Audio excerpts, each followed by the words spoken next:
Good morning, and thank you for joining me. Many of you in the room are my friends. Many of you in this room know me. Many of you have cheered for me or worked with me or supported me, and now every one of you has a good reason to be critical of me. I want to say to each of you, simply and directly, I am deeply sorry for my irresponsible and selfish behavior I engaged in. I know people want to find out how I could be so selfish and so foolish.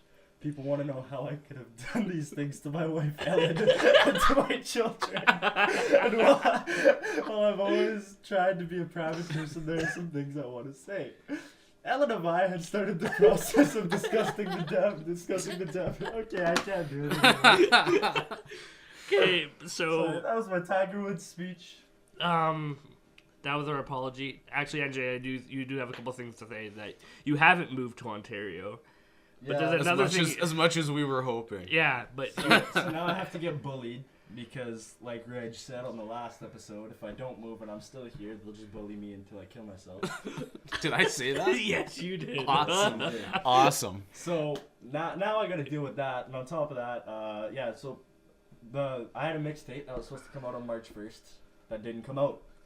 And a lot of people have been texting me and calling me and Facebook messaging me and tweeting me and every other kind of way that they could get a hold of me. I haven't had anybody come to my doorstep yet, but if you want to, Have you got a carrier pigeon? No. I'm gonna find a carrier pigeon just so I can send you a message by carrier pigeon. Well, anyways, they've been asking me why isn't the mixtape out. Basically, to put it simply, I've been busy. I moved, schoolwork. I have all the things written. It's just hard to get into the studio when the guy who produces me, the guy who records me, is also in school and he's also got a life of his own. So we gotta, whenever I'm free, it seems like he isn't, and it's like the other way around for me. So the mixtape has just been really, really long and hard to get done. So I don't think there's gonna be a mixtape anymore at this point because I think it's album time, and we've been talking. I talked to my manager about it, and we're gonna move into the studio album, and the album's gonna be called Dreamland. So we're still running on the same idea, same concept, a lot of the same beats actually still too that I own, but yeah. So we're gonna fall back on the mixtape idea, I think, because we'd rather do it professionally, get it done good the first time, and not have to go back and make a mixtape that's mediocre and then come back and try to. Well, redeem myself. You don't want to rush something out that's not top notch. Exactly. Either, right? Well, and look, you released The Gray Area in November. Yeah. And now it took a year and a half, and you 6 months turnaround. It's fair, man. But to start the show off, not on an apology note, we have some good news. The Stove Show is getting mad stacks, and from our sponsor, racks on racks on racks. Yeah, so That's a song, right? we are actually awesome. an Onnit affiliate, and Onnit is a sports health and nutritional website. In front of us right now, we have 3 other products that I use myself, and that I'm going to suggest for these other 2 to use. The first one being the vitamin C and L-lysine. So if you guys want to pass that around, it's a vitamin C supplement. It's very good. I enjoy using it a lot. It's really helped me, not be as sick as often. And remember, we live in Saskatoon, Canada, so our winters are like 8 months. eight months of dark and cold and wind. And we get sick often, so I've been using this. I was actually just right off and on, but it has 666% of your daily vitamin C in 3 different parts of it. It's the devil's nutritional supplement. And then the next one we have Just Shroomtech kidding. Immune, and Shroomtech Immune is made out of 2 mushrooms. I believe it's the chaga mushroom, and those are you to be used. It has to increase your immunity and increase your white blood cell count. Well, and I want to tip in on this one. I'm an old fart sitting around this table with these guys, and the last 2 years in this city, I have been on the edge of getting over something perpetually. So I'm gonna have to talk to you about this website, Stove, and give these a try. Yeah. Because my immune system it's kind of dumpy lately. Yeah, no, and it has zinc and psyllium, which are both really good to get the white blood cell up to get your immunity up. And the other one I use, Shroomtech Sport, and what that is that it increases your VO2 max, and they do that by clearing out all of the lactic acid in your muscles by having a large amount of B12. It has 50,000% of your B12 daily intake. That's a lot. That B12. Yeah, it is. And it also, when it does that, it increases how fast your red blood cells go through your body, so you get more air to your lungs, but we're getting more blood to your lungs. So See, in my brain, that's little red blood cells with tiny little motorboat engines attached to them. Yeah, and that's what it does. And I've used it for the last 3 wrestling tournaments, and it's worked like a charm for me. Really? Yeah, it's, being so it's more like a recovery supplement. Not even a recovery. I use it for recovery, but I also use it for like in the match, activity. Cardio wise, it really helps. 2 rounds, a heavyweight wrestler, they're usually dying. I feel pretty okay when I'm wrestling it. So dying to okay is a huge... That's a pretty good gap. Yeah. So the company name's On It? Onit.com. Right. We're going to post a link. So if you go to that link on either the Podomatic website, on our YouTube, Facebook, Twitter, we're going to post a link in there. And Carrier pigeon. Yeah, carrier pigeon. I'll write down the link, and that will be... Send one out into the wild. And we'll get a commission for that. Straightforward and honest with you guys, we get a commission off it. We're not getting paid directly, but if you guys buy something from our website, we'll get a commission off it. They have awesome products. They have Alpha Brain, which is a nootropic, and they also have a... I'm just impressed Stove said nootropic. I'm just impressed he knows all this. I don't think he knows this much about anything else. Porn. That's the other one. That's good branding for our new sponsor. Yeah, no, it's nootropic. Basically, it helps clarity of the mind. It helps make you think more clearly. It has a 5-HTP supplement, which increases your mood and helps you go to sleep. They have a melatonin supplement. They have Hemp Force. They have Hemp Force protein powder, which I love using. I have a thing of that at home. Hemp Force? Hemp Force. So it's protein powder made with hemp. Okay. And but without the enjoyable side effects. I'm thinking. Actually, no. They have the 2 different plants. I know. Hemp the fiber plant. Yeah. I was making a joke, Stove. We have to make this clear because, again, as I bought this and I'm a teenager, so I post everything on Instagram and Twitter and Facebook. People are like, Hemp Forest, that's weed? No, shut up. It's not. Dude, you should tell all those idiots that it was, so they'll buy a ton of it and we'll get the profits from it. Yeah, no, it is weed. Learn to run a con. Come on, Stu. And they just released a new product. It's T+. It's a natural testosterone increasing supplement. So it increases it with natural stuff like, I believe it's long brand root. Okay. So it increases it naturally through science that's been used by different cultures. Mm-hmm. With 2 people under the age of 16, I wouldn't recommend it for under the age of 16, but if you want a healthy sexual life or you just want to lift more, buy that. There you go. I don't lift, so... And if you live in Canada, you can't get any of the fitness equipment, so I'm not even going to try and promote that, but they have kettlebells and battle ropes. I really enjoy their stuff. This is why I got them to... I sent in an application to be our sponsor. Please use it, and I believe that'll be our longest commercial. Awesome. We just spent 5 minutes on that. Shorter than Joe Rogan commercials, though. Those take 25 minutes. He just goes on and on and on about how awesome it is. He's an enthusiastic fella. We can't get on him for that. And the thing is, he owns a stake in the companies. But there you go, then. But, he's also quite forthright and honest. But has he? Because here's the thing, and honestly, Stove, I appreciate you doing that. Because attaching something to the show, you obviously use it, look into it, believe in it. Yeah. To me, that's the distinction. If you were in here about his supplements. If you were in here selling the fanciest new panty liner, talking about how awesome it was, I might be. That's something I'd be into. Anyway, I'm looking at our show notes, but I kind of want to reply to something I said last week. No one's listened to my Stove rant about people saying stuff in real life. They've all kept it on the Facebooks and Twitter. They did not go out on the streets. It's worse. And I got involved, and first of all, I want to say that I do not apologize for any of it. No. Nor will I ever, because I stand by my bars. And what I said on Twitter, I'm gonna what did you say on Twitter about bars? We will not say it on the podcast. We're not gonna say names, but okay. I went a little bit overboard. Okay. And I'm glad that I did, because you know what, I feel better now.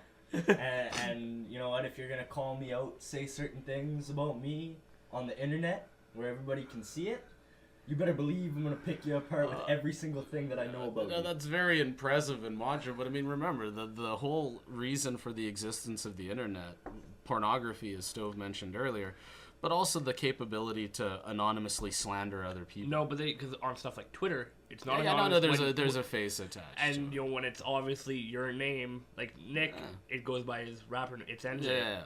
At it Enjay. It's Enjay. Enjay. Follow that.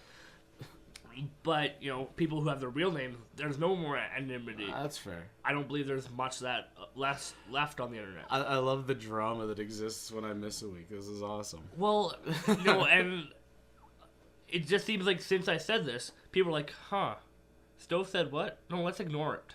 Let's do the complete opposite and actually create more drama on the internet that I don't want to see on my daily basis. It's like all of a sudden in the past week, it's been 10 times worse. Yeah, I don't even, everywhere I go, it's not even only the stuff I'm involved in. It's like I just see it way more than I used to now. Yeah, I guess. And it's just people being like, and people who deserve it. I'm not going to. People need to get a clear line and I get their. love his tiptoeing around this because we obviously don't want to jump into that issue. No, I don't. I'm trying to say people who so this said is shit. This is a heartfelt plea to everyone out there to please just take a deep breath. And stop sending nude pictures of yourself to people. Sorry about that, Nick. Yeah, sorry, Nick. I get you mixed up with a girl. Her name is like. Yeah. She works for NBC Sports. That's just the thing. Like, girls will send, nude pictures of themselves to people. Wait, that's cool. And I could never in a million years see myself in front of a mirror snapping a nude picture of myself and sending it out to people. And even if I did, if people found out and started showing each other, I'd feel awesome about it. Because that's just something that it'd be like, oh, you saw me naked. Cool. All right. Well. Yeah, imagine if all the girls were looking at you. Itself, then we don't have to do the whole. And that does get a lot of the small talk out of the way. Yeah. There's a certain level of comfort that comes with that. Yeah. Oh, I'm so old. Do you have Polaroids? Is that how old you are? Do you know what? Polaroids probably would have been the technological equivalent in my day to sending out a nude photo. Back in your day, did that ever happen? Oh yeah. Well, I mean, has it evolved that where like maybe they like created their own homemade VHS tape with a slideshow? It's a random of individual photos put into a slide wheel. Actually, here's the thing, mate. What we're really talking about is the connection between technology and sex, right? And so as technology gets more advanced, a sexual element always comes along with that. Yeah. So, you get better phone systems, all of a sudden there's phone sex. You even internet chat lines in the early days of the internet before you had pictures and stuff, you could go into a chat room and it was basically sex chat, right? So that's always going to happen. But yeah, Polaroids probably would have been the equivalent in my time. God, I'm old. So while we're on the topic of drama, do you have a stove rant? Do we have a stove rant? Well, what do you want to go into it? Like, 'cause I have a stove rant about award shows being terrible. Well, I was gonna go into Love and Hip Hop for a few minutes. Love and Hip Hop, yeah. Let's do Love and Hip Hop with Joe Budden because I hadn't had a chance to watch that yet. My friend Joe Budden has a reality TV show now. Nice. He's a reality TV star, which I'm gonna jog him for every single time I talk to him for the rest of my life. But anyways, it's called Love and Hip Hop. It's on its 3rd season now. He's one of the main characters. Basically, it's about rappers and their relationships. And these aren't just guy rappers, it includes female rappers too. Who else is on the show? Consequence, who if you don't know, is the cousin of Q-Tip of Tribe Called Quest. Nice. I love Q-Tip. Me too. He's good. Mendices is another guy. He's a rapper from, I think and it's in New York. It's, season 3 is all in New York. The different seasons are set in different places. Gotcha. Anyways, I see the people on that show, and it seems like one of those reality TV shows where none of it seems made up. Okay. Because I know Joe, and I know the way he acts, and I know how much of an asshole he can be, but he embraces it, and that's one of the things that I love about him. And he knows he's one of the people like. He takes responsibility for assholishness. Those moments that we all have. For everything. He takes responsibility. He's one of the few people I know who can just say, look, I did this. Like, I'm sorry. If he needs to be sorry. And if not, like, I did this. Fuck off. Yeah. So, that's fair. And I see him on the show, and that same element is there. But at the same time, like, he meets up with his ex, who he was with for 5 years. And she tips the table on him and pours all her drinks on him, and he doesn't do anything. He just kind of sits there. And I know in real life, Joe, let's be honest here. That coffee shop would have been turned upside down, like if that was in real life. Like I know there's certain things on the show that are aren't not, scripted. that are totally scripted. Yeah. And in the second episode, Joe announced to his mom on the show that he had actually relapsed on oxys and Percocets. So that's when it got kind of like, okay, this isn't funny anymore. Like something's going on. And me being somebody who has talked to him recently, he hasn't been answering my texts or my calls, and then that happened. And this is recent. Like this is only on its like 4th episode. So when I saw that, it was like, shit. Yeah. This is why he's not answering my texts or calls or whatever. So I don't know. It's a really good show, and it's not just one of those reality TV shows where you can go, look how stupid these people are. I mean, some of them are. This is not racist, but I just want to say, ooh, that's never a good opening line. there is no the black women on that show, the black rapper women. Whoa, like the aggression in that is there in them is just over the top. She should change her name to Angry Black Woman, is what you're saying. But my point, I mean, think about it, guys, because I mean, and you know this, Nick. Like, it's a tough business to get into. It is, and it's an almost misogynistic world, right? Like so, and especially looking back 5-10 years, so much of hip hop was, you know, hating on bitches, and that stuff. So to get through that world and perform well enough that you can still become a significant artist and all of that other stuff, I think they almost need that ridiculous amount of aggression just to survive in that world. To me, did you ever watch The Wire? The HBO show about kids on the corner in Baltimore? No. There's a character on that show called Snoop, and she looks very, very male. The actress they got to play her, basically she was playing herself. She was involved with a gang there and was a hitter. Yeah. And that's the thing. Like, she was so non-feminine, but just terrifying. Like she would, this woman would kill you without a second thought. Oh. And I think it's a similar world, right? Like, to get to that high level, to be a big player in one of those gangs in such a male-dominated world, hip-hop's comparable in that way. I think, yeah, I would agree with that. The only difference is, I mean, like, these girls on the show are gorgeous. And they're not aggressive in the way that they'll kick your ass, but they're aggressive in the way that they'll scream at you. Like, the one girl goes to her friend's baby shower and starts a fight. Nice. At her friend's baby shower. I mean, but again, because this is where the whole reality in quotation marks TV comes in, right? Because, I mean, who's to say there's not a producer off screen going, hey, we need a little more juice this week. Why don't you guys start some shit at the baby shower? Yeah. I think the most interesting part is Consequence, like Q-Tip's cousin. Yeah. Well, he's a ghostwriter. Okay. And that's what he's big for. But him and his girlfriend, have a kid who's a year old, and he's Muslim. Okay. And she's Catholic. That's got to be a tough balance. To raise the kid, and it's the firstborn son. Oh, wow. So he's all like, he's got to be Muslim, and she's like, I want him to have Christmas and all the things that I had. I think that's probably the most interesting part of the show, to see how they're trying to, dodge around it and, focus on that. But no, I just wanted to say, like, it's a really good show. Everybody should check it out. It's called Love and Hip Hop. It's on VH1. Okay. So if you got that channel, check it out. If not, you can watch it on tvlinks.com. So cool. I didn't say much because I just haven't watched the show yet. So yeah, well, and I mean, to me, like, reality TV in general is an interesting notion to me. Like, I had a buddy who at 28 or 29 just decided, I'm going to go to Vancouver and become an actor. And so he was on this crappy little dating reality show set in Calgary, and he knew 3 or 4 weeks before he was voted off the show that he was gone. And it's because he stopped getting scripts for it. And he said, and then, you'd be sitting there and a producer would come over and go, hey, we're a little short on drama this week. Go tell such and such out on the terrace that she's two-faced, and then just ad-lib an argument from there. Yeah. So, and I mean, I know, like, Top Chef, the producers will just take ingredients that they've got in their grocery carts out so that they can have a moment where they get back and go, oh, I forgot the rice, just to create some drama. So, I mean... a lot of that stuff gets amped up and is pre-scripted or at least set up. Yeah. But I mean, there's still some good stuff happening in there. Because again, the Muslim Catholic couple trying to figure out where to go with that. Yeah, like that was really that's an interesting. And not to say that it is all scripted, but there's just certain points like that I know from knowing Joe that the regular Joe would not do that. The part where I really saw him come out were when he confessed to his mom about the relapse.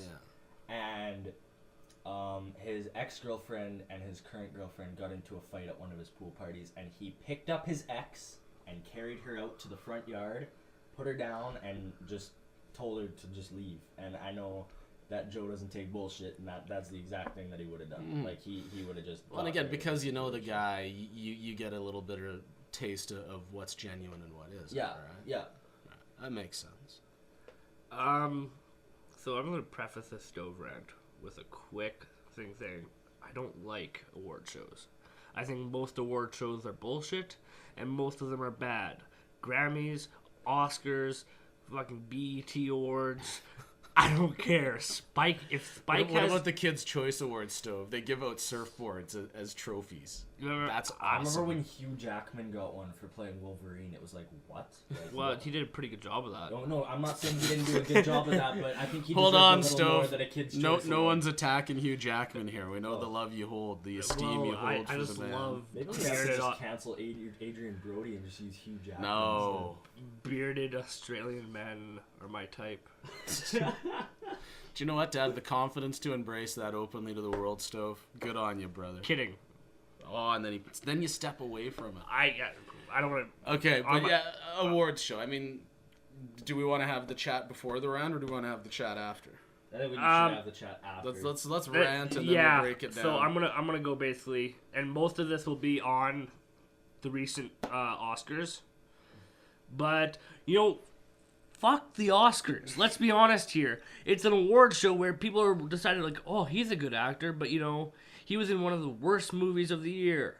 I don't understand why people think the Oscars is such a prestige thing. It's not. Like, oh, Daniel Day-Lewis has won 3 Oscars. He's the greatest American actor of all time. Stove, he's British. He sounds American.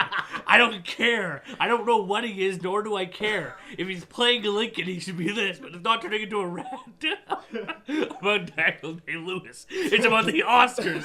And you know what another bad thing is? You get Seth MacFarlane to do the intro portion. Oh, he made a joke about Rihanna. Let's all be offended. We saw that joke coming from 3 miles away. He was going to make a joke about Rihanna. He's Seth MacFarlane. Oh, I'm Mr. Pop Culture. In finishing, award shows in general are bad, especially the Oscars, and the Grammys are a bunch of bullshit because they didn't nominate Beautiful Nightmare, Kanye West. Album. Yeah, I don't really know the name. It was like Lil Wayne one. That's bullshit. Done, brother? Yeah. First of all, I want to stick by that point that Daniel Day-Lewis should not have played Lincoln if he was an American. Oh, he's an actor, and he's a really good actor. Who cares if he's a really American good actor, or not? But he should be American. American. He should be American. You even said it, American. Yeah. They took our jobs. That's some. He did take someone's job. That's some no good. They took our job. No He doesn't good even sound British. No.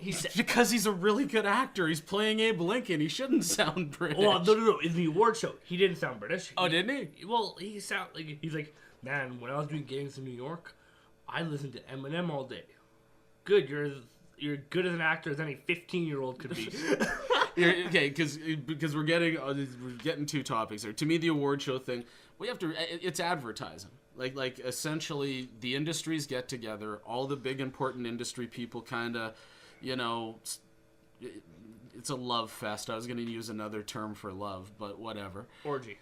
Yeah, I was going to go stroke fest, but then they all stand around and the winning movies come out and everyone pats each other in the back and says, "Oh, aren't we great?" and what we do is important. And because I remember George Clooney was talking about when he won. The South Park made a joke about his speech in the Smug episode, where like he was talking about how Hollywood's always out in front of things on social issues, and they were ahead of things on racism, and they were.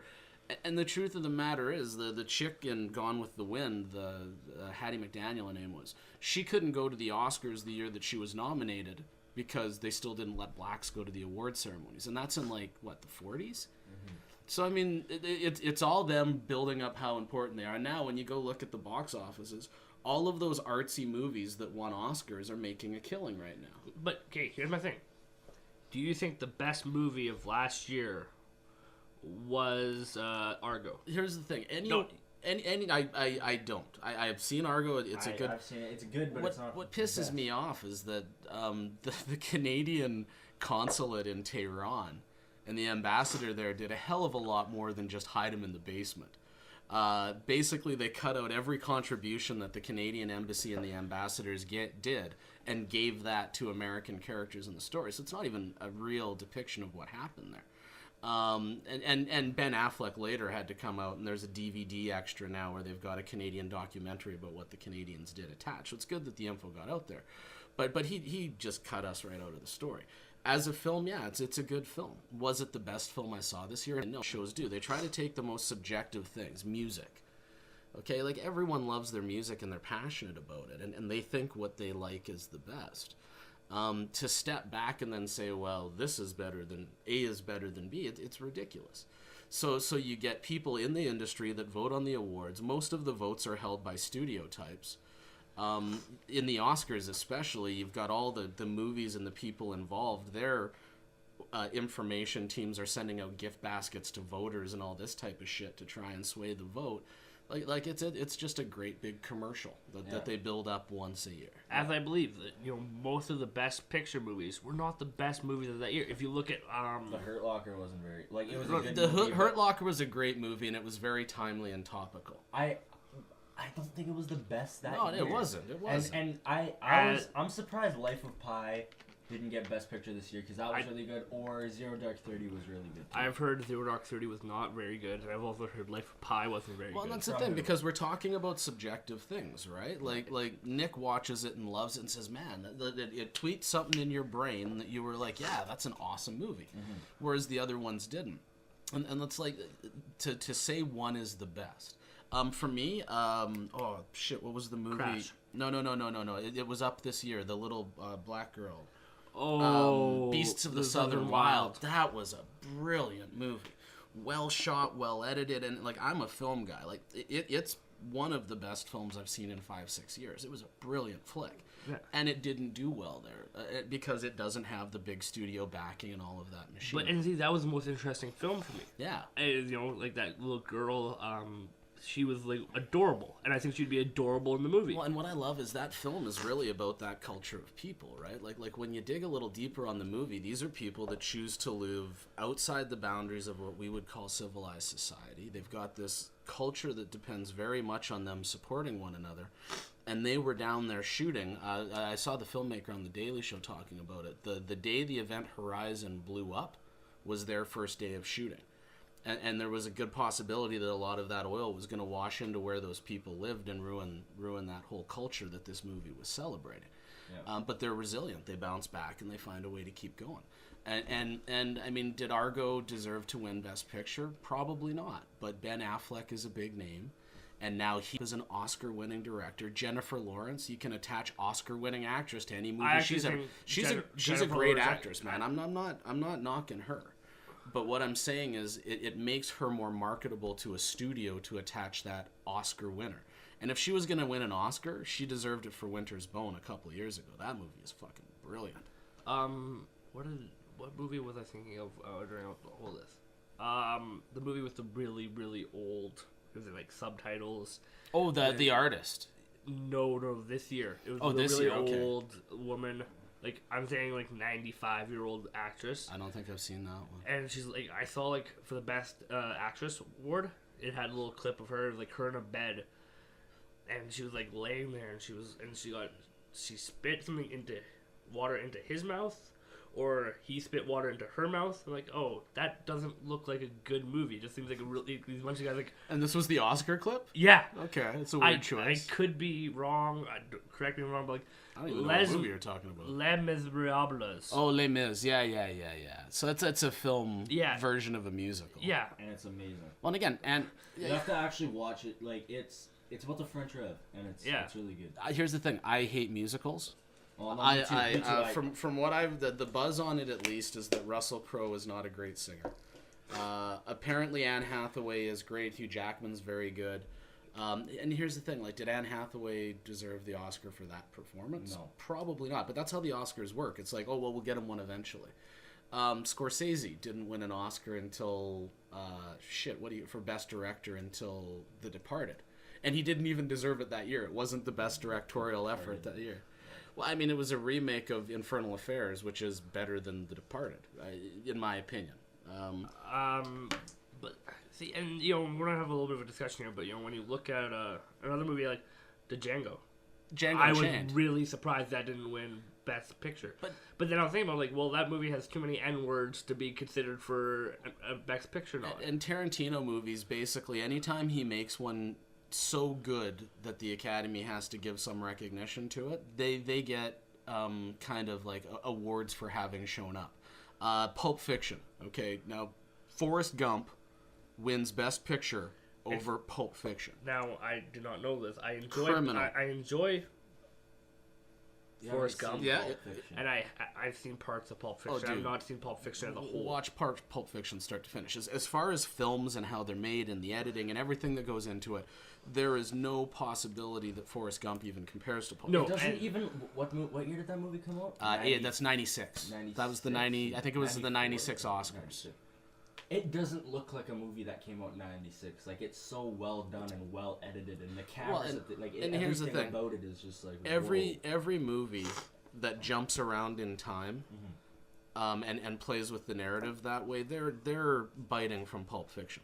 Like that was the first film to do it that well, and it's perfectly done. So he didn't win Best Director that year because the Academy loved Tom Hanks and Zemeckis, who directed Forrest Gump, and they did a lot of really new technological stuff that was impressive. But that's like when Avatar got Oscar nominations and shit. It's a horrible movie with some great technological advances. A remake of Dances with Unobtainium, well, yeah, and The Last Samurai, and every other piece of shit white guy shows up and does it better than the natives do in 3 weeks movie. Would you agree? Fuck those movies. Would you agree that that would be like best technical directing? Well, yeah, and that's the thing. Possibly, except for the fact that came out the same year that, like, the second Transformers did. Yeah, so. Well, and that's the thing. Like, Avatar deserved to win all of those technical awards that year. I'll give it to him, as did Forrest Gump, but that's not how the Academy thinks. The director incorporated all this great technology in, so he deserves a Best Director nomination. Well, no, he doesn't. That's like saying Titanic wasn't the best movie of that year. Here's the thing. It wasn't. It was the most technologically impressive. James Cameron's always had a weird hard-on for the Titanic and the crash. So, I mean, it was meticulously done. But when you look at the actual film, great performances by good actors. But I don't think it was the best film of that year. But that's what I'm trying to get to. It's subjective. That's my opinion. There are folks in Hollywood that know a shit ton more about movies than I ever will. And they get votes, but all of those knowledgeable votes are kind of drummed out by the business. But those people's also reasoning would be very similar to the reasoning in the South Park episode where the Butters releases a book. Yeah. Yeah, and they're like, oh, it's actually about liberal thinking and all that. People see in it what they want. Yeah. Again, if I'm looking at what pissed me off,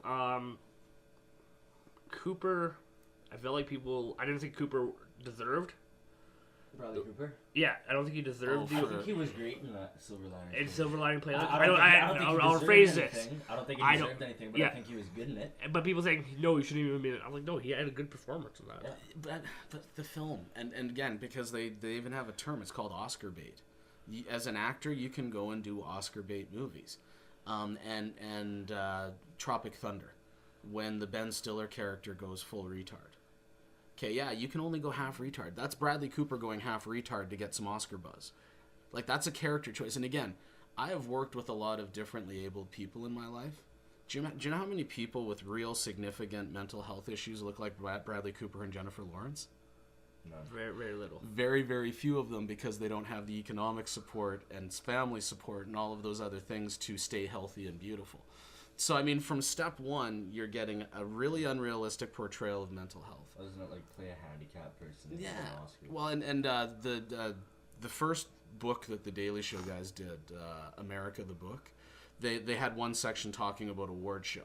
and it was this movie poster, and the title of the movie was "Hey, I'm Retarded, Now Give Me My Oscar." Yep. And it was starring Sean Penn, because he did it in I Am Sam, Tom Hanks for doing Forrest Gump, and Juliette Lewis, Leonardo DiCaprio, because he did it in What's Eating Gilbert Grape. It was all of these significant Hollywood actors that had gone retard at some point to try and win an Oscar. And so again, I'm not surprised he won. I'm not surprised Jennifer Lawrence won. I saw Silver Linings. He did win. Oh, he didn't? Oh, he got a nomination? Okay, sorry. I thought he just deserved, like, people were counting him out. Well, no, and I mean, and that's a good moment for him, because it's a guy stretching himself as an actor. Give him a nomination. Again, for me, Jennifer Lawrence didn't win for Silver Linings Playbook. She was good in that film. She was a great performance. But that's the Academy paying her off for 2 or 3 really good performances, and I think it's winner's bone that she got it for. But now, again, the payoff for all the studios is that Bradley Cooper is an Academy Award-nominated actor.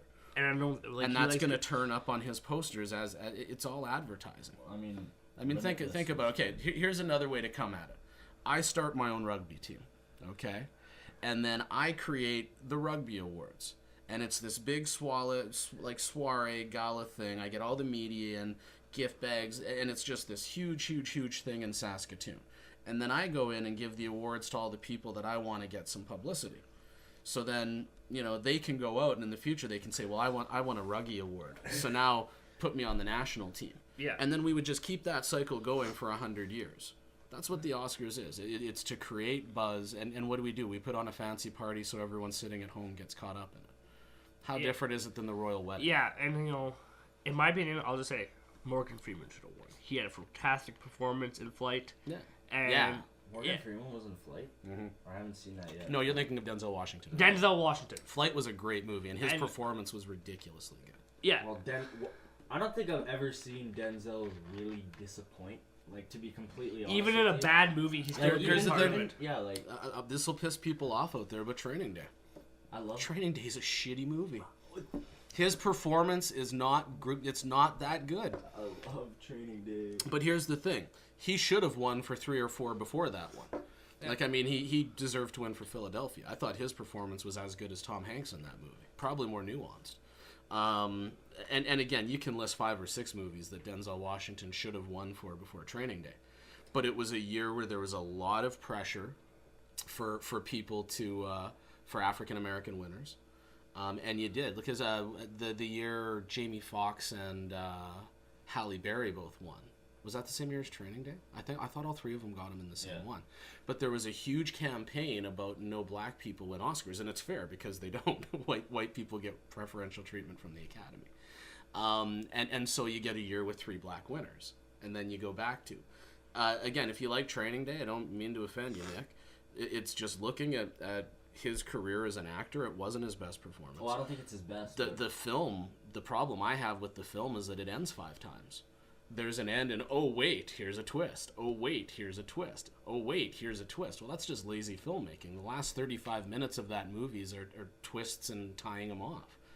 When if you just ended it with the original ending, tighten the movie up, it's a better film to view. What do you mean by that? Well, what endings do you mean? Well, okay, so you get to the moment where the whole point of that movie, as we're watching it, is the filmmaker saying, hey, is Denzel Washington a good guy or a bad guy? Mm-hmm. So for that whole movie, it's Matt Dillon, or wait, sorry, it's, what was his name? He used to be married to Uma Thurman, Ethan Hawke. It's Ethan Hawke going, okay, yeah, I'll smoke this. He's my partner. He's telling me to do it. Yeah. Oh, now he's using that to blackmail me. Oh, but he really is the good guy. Oh, but he's not a good guy. Oh, but he is a good... And they play that so many times in the movie that the last 35 minutes of the film is them addressing all of those intricacies they put in, because you have to tie off all of those loose ends. Yeah. And so because they use this goofy technique early, it makes the film go about 45 minutes longer, or half an hour longer than it needs to. So, and again, he was good in it, because he's always good. He's a good actor.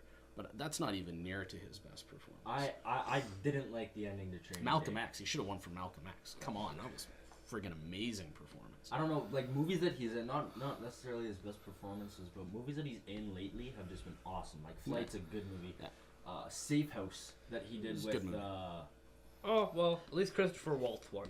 Yeah. Well, and then that's the thing. But when and he was the best part of Django. He gave the best performance, I thought. I was looking at this right now. Book of Eli. Brave. Interesting movie. What? Wreck-It Ralph didn't win? This is bullshit. Here's the thing, Wreck-It Ralph is a great animated movie. And if that didn't win, that's bull. We're gonna win a podcasty. Sure. All right, so to all you podcasty voters out here, let's have an emotional and powerful clip. Okay, you ready, Enjay? Yeah. I'm becoming really concerned about your addiction to strawberry flavored gum. Yeah. This is an intervention, okay? Your use of this gum and the fruitiness that it puts on your breath and the energy that burst of sugar gives you, it's caused a lot of pain in my life. There's a facility in Colorado where they can help you kick this vicious addiction. Okay. Will you do it? I mean, it's been so long watching you slowly decay. Your teeth are starting to show signs of cavities. And the worst part was to see you pleasuring strange men on the corner to get money to feed your addiction. I mean, I can see why you're upset by this. I mean, I'm sure that a lot of other people in my life could be upset by this. I don't know if I'm ready for help yet, I think. But that's why we're here, Nick, because we love you. And we support you, NJ. And we're tired of seeing you throw yourself at all of those balding men in their Cadillacs just to get your next fix of strawberry gum. Damn it, man. Alrighty, so to all you voters out there, we hope that was emotional and powerful enough to get us in the call for the, what does he call it, the podsies? The potties. The So, podsies. So I mean, what were your thoughts on some of the other flicks this year, mate? Oh man, this year I actually saw a lot of movies. I saw a lot of bad ones though. Dark Shadows with Johnny Depp. Horrible. Horrible, absolutely horrible. He's been on a string of misses. Yeah, like just hit and miss. Yeah. Like, and he just seems to miss like every single time. Lately, so What was the one where he was a vampire in a family? Was that was that Dark was Shadows? that. That was That Dark was- Shadows, yeah, wasn't it? that was that. Like that just wasn't. That wasn't even just bad. That was like it was horrible. horrible. Like I watched it. It had a with cool my idea ex. behind it. I'm back. Yeah. No, no, it was like a. We had a podsy moment for the voters out there. It was beautiful. It was like, I don't even understand. Like it was, he was bad in it. Everyone else was bad in it. The story was bad. The animation was bad. Like there was no good part about that movie. To me, I mean, the whole idea of it, and I agree with Stove, it's a decent idea. And when I heard that idea and Johnny Depp and Burton, I'm like, yeah, this should be pretty good. Yeah. It's supposed to be a dark comedy. Yeah. But for it to be a dark comedy, you needs to have be to funny. you have to like the family that's doing these horrible things in a comedic fashion. Because Yeah. if you don't like them, then you're just going to look at them and go, these guys are assholes. But we're supposed to be cheering for them in the movie, right? Yeah. And so he made them so unlikable as characters that the audience can't even connect to them. So then when they do horrible things with a little bit of comedy mixed in, it's almost like more offensive with the little snap of comedy. If we like those people and they do horrible stuff, then the jokes make us laugh. Yeah, for sure. And instead, you're just sitting there going, why the hell did I watch this? Yeah. Razzies. What were some of the worst movies of the year? What'd you think? Um, Because honestly, Dark Souls would be on my list. It was pretty close. I do think there's a lot of movies that are super. I'm gonna look at the Razzies. Actually, Breaking Dawn Part was two. horrible. Well, and it pretty much swept the Razzies. Like, I think everyone involved in those won. There were a couple other ones. like whoa. I love that I know who won the Razzies, but I don't know who won all of the Oscars. It was like I went to see it with a female friend, and Oh yeah. they were ripping. Shooting Apparently, the the only barn. way to kill a vampire in the Twilight movies is to decapitate them. Well, and tear them to shreds. Don't you have to rip them to shreds No, too? you just have to take their head off. Okay. So there's this scene, close to the end where there's this alliance, almost like a rebellion of the main characters like Bella and Edward and all those guys, all the vampires and all their family and friends, and the werewolves join their side Okay. to take on the vampire government or whatever they're called. Oh, gotta hate that vampire government. And they're at this standoff in this open area, and they just go at it. And there's about 50 people on each side, and all it is for about half an hour is just heads ripped off. Oh, heads ripped off. And it's just like, it's to the point where they're trying to think of like the stupidest ways to rip people's To decapitate a head. Yeah, it's like I have one. What? Okay. That's My Boy. Oh, jeez. Oh, wow. Yeah. I know. I'll say I enjoy Adam Sandler as an actor. He's had some great comedic films. Here's the thing, though. He's had some of the shittiest choices for movies to do in the last 10 years. We need to talk about this, Stove, because we watched Happy Gilmore again recently. Oh, You don't so think it's good? Well, no, and here's the thing. It's still hilarious. When you go watch a film opening weekend, which I did, that film came out, I think I was in university. So we all went, laughed our asses off. I thought that was the funniest movie I'd ever seen. The whole Bob Barker fight blew me away. In a theater surrounded by people who were all laughing as well. It was a great experience. Yeah. I went back and watched Happy Gilmore. That film did not age well. No, it doesn't. It really didn't. And so what I think is that Adam Sandler is a guy, and no disrespect, well, which means you're always going to disrespect someone when you say it, but it's a shtick. He's got a shtick and a character that he does, right? Yeah. There has been movies that he's been pretty decent in. If you look at Punch Drunk Love was a Punch different Drunk Love performance for him. I don't think it's a Big- film that works the whole way, but it's an interesting Big film. Daddy kind of works and still is pretty decent. But I'm it's- saying decent. I'm not saying good. I'm saying decent. I think Yeah. The Longest Yard was a good movie, but I don't think he did very good in it. No, he wasn't the best part. And I can get through The Longest Yard. It's okay. But I mean, like, think the last time he was in a movie that you were like, oh man, Adam Sandler's hilarious. Even Click. 50 Oh, First Click, Dates I is hated. probably- I hated that it. was a dumb 50 movie. First Dates It's was okay. good, but it was an interesting flick. I have to It look was, at it was an interesting concept, I think. It was, Because yeah, no, my thing for Click is. Oh, It's yeah. not a good movie now. I watch it now. I'm like, really? I thought that was good Yeah. because of the, it gets way too. the stupidity of it. It's just Well, that's the thing. I mean, for me, it's just his flicks haven't aged well. They haven't. Okay. So from Billy Madison, still kind of Brilliant. I mean, yeah. funny, but again, when I go back and watch Billy It's Madison, so stupid. a lot of it is that's It's the him thing. being stupid. Okay, It was funny in the moment, and when you get 20 years away from it, it's just not funny anymore. Okay, Or not so as funny as it was Happy then. Gilmore comes Disconnected. after that. Yeah. He has Bulletproof, which Actually, Bulletproof is a fun movie. It's him and Damon Wayans, and it's like a buddy cop flick, and yeah, it's not bad. The Wedding Singer, Brilliant. Oh, okay, Love yeah, it. I forgot about the Wedding One Singer. of his best, actually. The Waterboy. I've never really liked it. So It's stupid, but they take the ridiculous, absurd comedy to a point that I still laugh when I watch it. It's okay. Big Daddy, I enjoy Big Daddy. So I didn't really, but it's okay. It's heartwarming, I guess. Deuce Bigelow, Male Gigolo.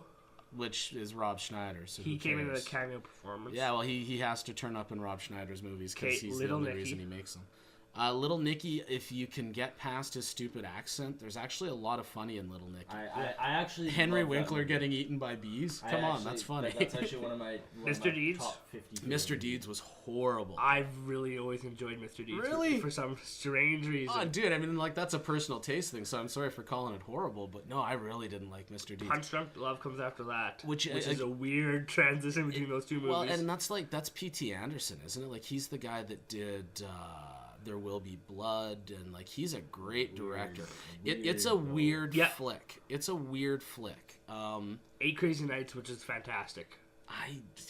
Stove, we've got different feelings on some Adam Sandler movies. Okay, and then he goes through, didn't do a movie. Anger Management was pretty good. It was just him yelling at Jack Nicholson back and forth. Which those is two pretty, which would be pretty entertaining. it got for a 3 or while. 4 I laughs think out loud. the beginning of Anger Management was hilarious. How he was this really, really, really passive dude, and that it was like the one day, like on the plane, everything bad that could possibly happen to him happened, and he still didn't lose himself. And then when in court, they're like, "Oh, you beat a woman," and he's like, "I just touched her." And then when he breaks the girl's nose, he's just like, Yeah, the "Oh." two versions of that incident are funny. Yeah. Okay, 50 First Dates comes after that. Which is pretty good. It's a pretty good little romantic Spanglish, comedy. which I really enjoy. It was Yeah, okay. But again, it's weird going from movie it's to movie. more of a dramatic performance. And, Yeah. and honestly, he's a decent dramatic actor, actually. Longest Yard, that's... Shmee, me, Yeah. shmee, splay. Click comes after that. I did not like it. Now, looking at Click, I did not enjoy it. Yeah. Reign Over Me comes after that. And Didn't it's, really it's like an it. interesting movie to come. It's an interesting idea, but he didn't really bring anything to it. I pronounce you Chuck and Larry, which is terrible. Horrible. Horrible. you don't That mess movie with had it. so much potential. You don't mess with the Zohan is purely a good movie. No, but here's the thing: the way he did it's a brilliant idea, but they just did such a shitty job of writing it and making it. It's a dumb movie. It's just stupid. Okay, and then he goes through like a streak of 4. Oh, well, no, you have Funny People in there, and Funny People is a great movie. But the best part of Funny People for me is the stand-up comedy stuff. It's like Audrey Plaza's in it, and she hadn't even done stand-up before that movie, and she's actually pretty good in it. I thought it's one of Seth Rogen's better performances. It's a little more nuanced from him. Again, I just people always shit on that movie. That's my favorite Adam Sandler movie. Really? Yeah. Here's what I would say: watch 50-50. Because 50-50... I love 50-50. 50-50 is a similar idea. It loses the stand-up... Fuck, he's in some bad movies. Oh, dude, yeah. Well, and what was really Jack and Jill? Horrendous. Okay, so then he goes... Bedtime Stories is between You Don't Mess With Zohan and Funny People. Horrible. Okay? Then he has Grown Ups. Bad. Just Chris Rock. Oh, my heart... That movie had a lot of potential. My heart broke watching Chris Rock in that movie. Yeah. Just painful. Go With It is after that. I don't even know what that is. Like a romantic comedy. Okay. He was a voice in The Zookeeper. Yeah, pretty okay. Then he did Jack and Jill. Then he did That's My Boy, and then he voiced Dracula in Hotel Transylvania, which is okay. I haven't seen it. I think that... I mean, here's the thing. To me, when I look at it, he's a shtick comedic actor. You know, like it's Adam Sandler with a gimmick is every movie that you get. Yeah. Adam Sandler is a golfer who used to play hockey. Adam Sandler is... South Park plays on that in the Awesome-O episode. The Awesome-O episode, he's like thinking about movies. He's like, we've thought of 1,800 movies with Adam Sandler playing over 1,475 of them. Like that's the lead role. It's like other bad movies just that I saw this past year. Devil Inside. Devil Inside. Horrible. Is it a horror flick or? Yeah. Red Tails. Yeah. I mean, here's the thing. It's too good. That's a really good story because they were African American pilots that had like a ridiculous. Not one of their bombers got shot down in their entire run in the war. That's a cool story, but they've tried to do it a few times. Tuskegee Airmen did it as well. It was an old HBO movie from the 90s. It was pretty good. The Gray was another one with Liam Neeson. Oh, and the Wolves? Really? Horrible. I hated that. I liked it. I like Wolves though. The whole time I was watching that movie, I was cheering for the Wolves. I'm like, yeah, go get them, Wolves. Fuck those guys. I think he did good, but as far as like the actual story of the movie, like it was just like that. This isn't like exciting enough for me. Too cerebral. Wolves hunting a man. Yeah, I guess so. Ghost Rider 2. Oh, anything with Nick Cage. Oh, that's a sad story, man. Okay, so we have to finish it up quickly. We go to the next segment. But have you seen the video of Nick Cage? It's a compilation of him freaking out in all of his movies. I haven't. I'll show you in a break. Please do. I will have to watch that. Because it has the scene. I don't know what movie it's from. Where the bee one, it has him getting a thing of bees put on his face. So funny. He has bees put on his face. Yeah, I'll show you. It's pretty funny. But now getting to our next segment, if I could pick one Adam Sandler movie, it would be Adam Sandler to play Old Dirty Bastard. In a biopic. Goo. I could see that. If you get him black, like. Oh my god. Adam Sandler in blackface is Old Dirty Bastard.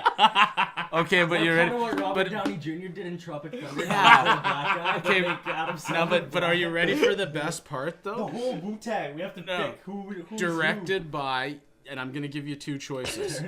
No, Michael Bay. Or his evil cousin Brett Ratner. I would love to see a Brett Ratner biopic starring Adam Sandler as Old Dirty Bastard. That shit would be awesome. Not even that, just a Wu Tang movie. And Adam Sandler, and it's all white guys. Okay, time. Okay, no. This is a game. What shitty comedic actors from the 90s and thousands, okay, would play each of the roles in that movie? We've got Adam Sandler's Old Dirty Bastard. Kevin James would be Raekwon. body shape. But here's the thing: Raekwon was slim back in the day, man. He was thicker even on 36. He was bigger than the other. Well, guys. that's the thing. Kevin James is a little bit. Yeah, back in the he's trimmed up a bit. Okay, so we've got Kevin. Who would Spade play? David Spade has to play somebody. Oh boy, The RZA? No, he's too short because the Riz is a big, tall dude, gangly dude. Method Man. Again, a bit too small. Really tall. Hey. Like I'm trying to think who The Gizzard. Inspected. Are you going by well, the Jizz is pretty small. You can, David Spade could play the Jizz. He could pull that off. Okay, so I'm on Wikipedia right now. Yeah, so yeah. we have the Jizza. Is David Spade? We have Raekwon. We have Kevin James is Raekwon. That was We mint. have Old Dirty Bastard. Okay, so the RZA. We need to figure out someone for the RZA. Okay, so you need someone tall. Dave Schwimmer.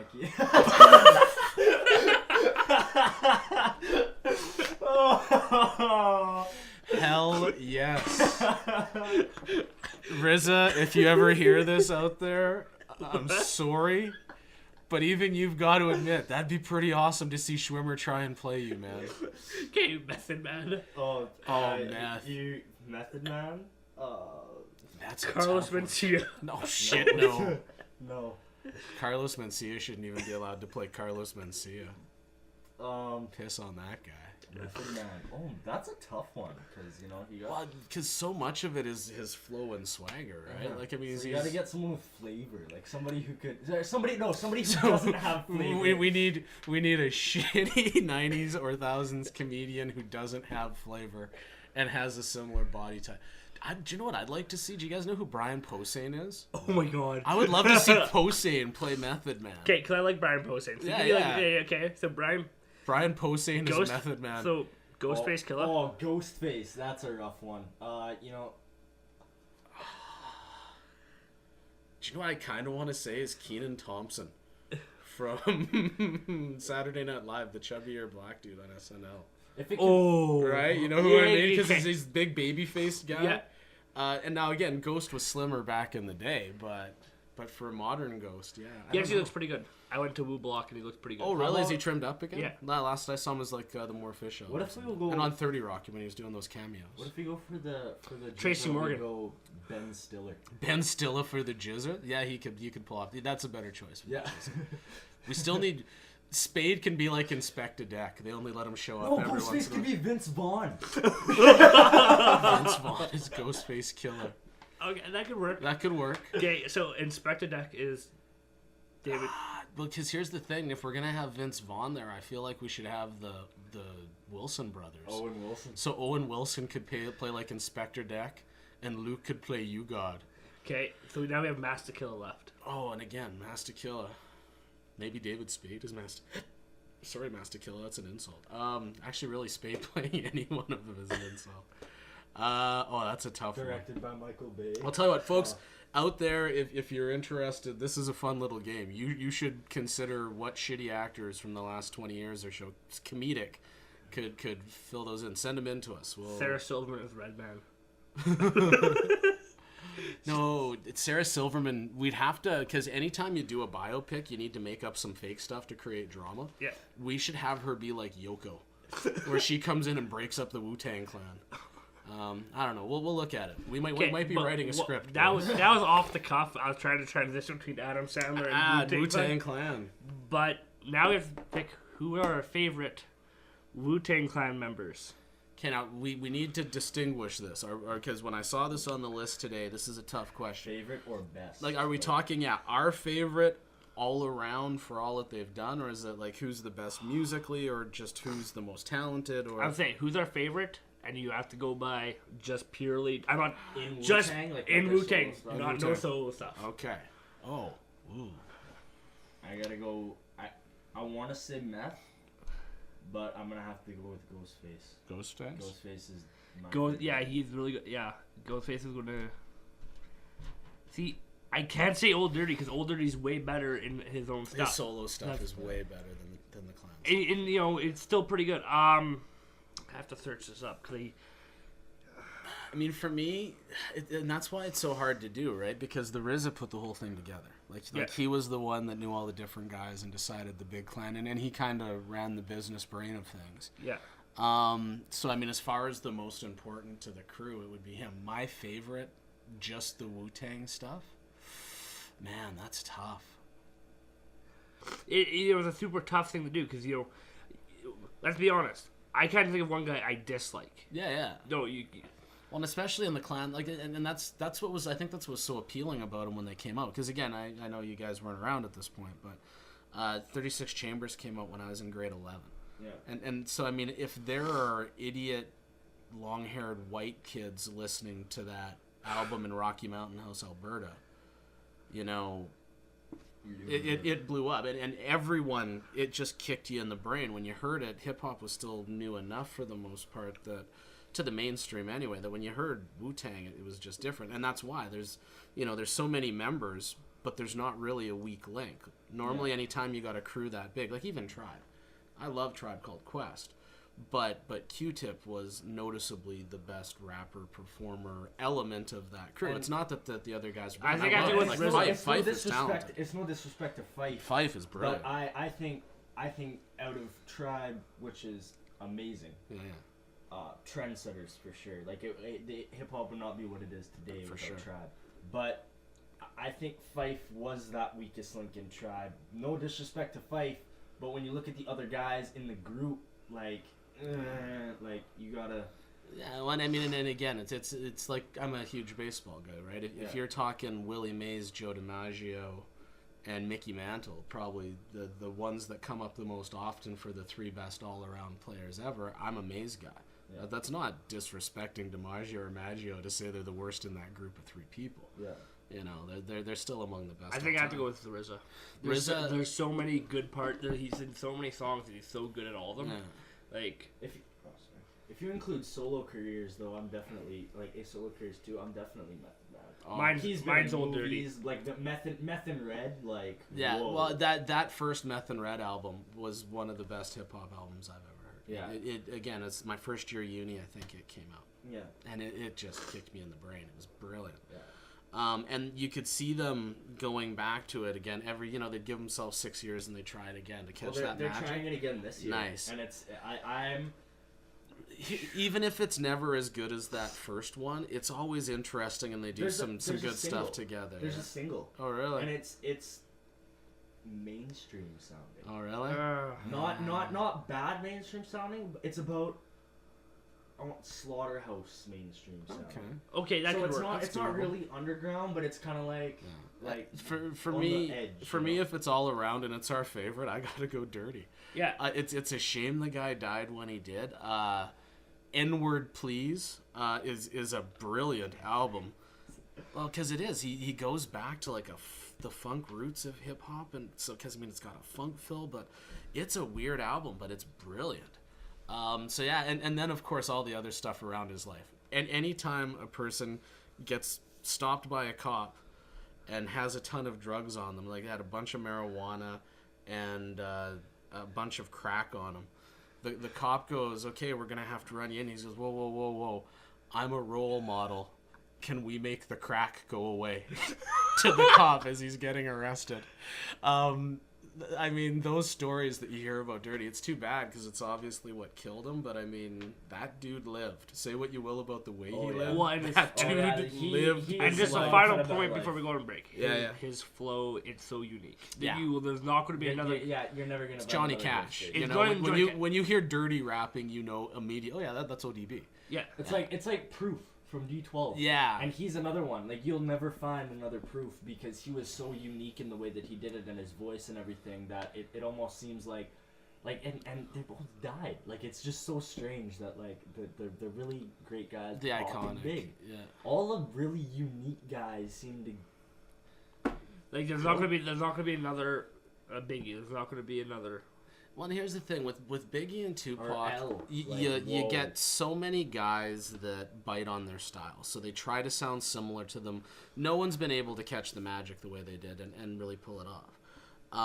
So I mean, those guys are so influential. Yeah, I agree with you. Like for me, I'm trying to think of like Lou Reed is another guy. When you hear Lou Reed sing, he's got such a distinctive voice. You're like, oh yeah, that's Lou Reed. Emmylou Harris for a female singer is always like that for me. She's got this weird haunting voice that just you hear it, you know it. So we're gonna go on for a break. Nick, what do you have up for us in the break? I'll put one of my own songs up there. It's called Champion. It was supposed to be on the Dreamland mixtape, but like I said earlier, that might not happen. So it'll be just a promo single, but I'll throw it on there for you guys. So Enjoy. And in the break, we're going to have Enjay's new single, Champion. Come right back, guys. Do I honestly sound like that when I do the radio voice? Yes. I'm cutting my tongue out then. I'll see you guys after the break. Cheers, y'all.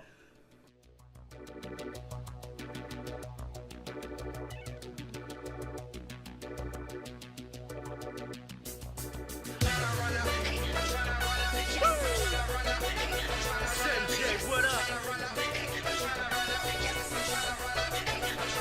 Let's go.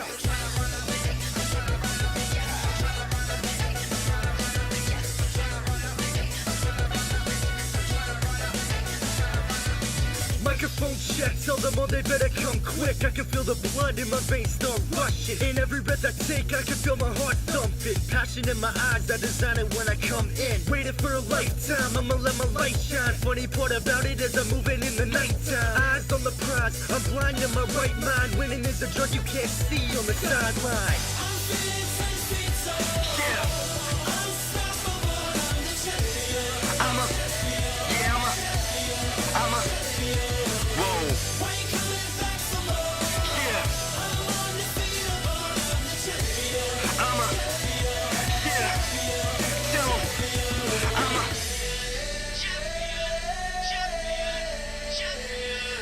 Crowd in a panic dynamic, it's automatic. When the music hits your chest and you bounce back to grab and attack. It doesn't matter what you did to attract to get up and fight back when you feel the impact. It's kinda funny how you singing every song on your birthday to celebrate, and haters want you gone in the worst way. Keep driving, your only mission is first place. Can't steal second when your foot is on the first base. I'm feeling 10 feet tall. Unstoppable, I'm the champion. Tell 'em. What it is. Yeah.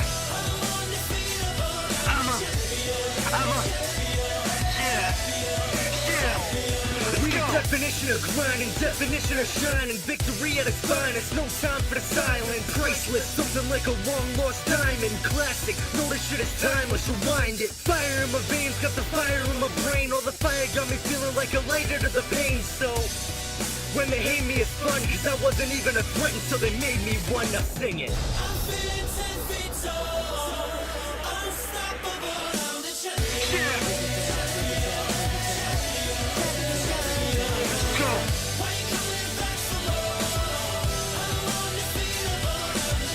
One more time, one more time, one more time. Tell them again, I'm a.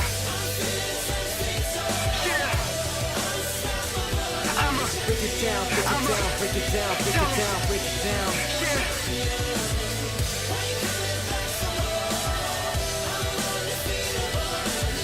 One more time, one more time, one more time, one more time, let's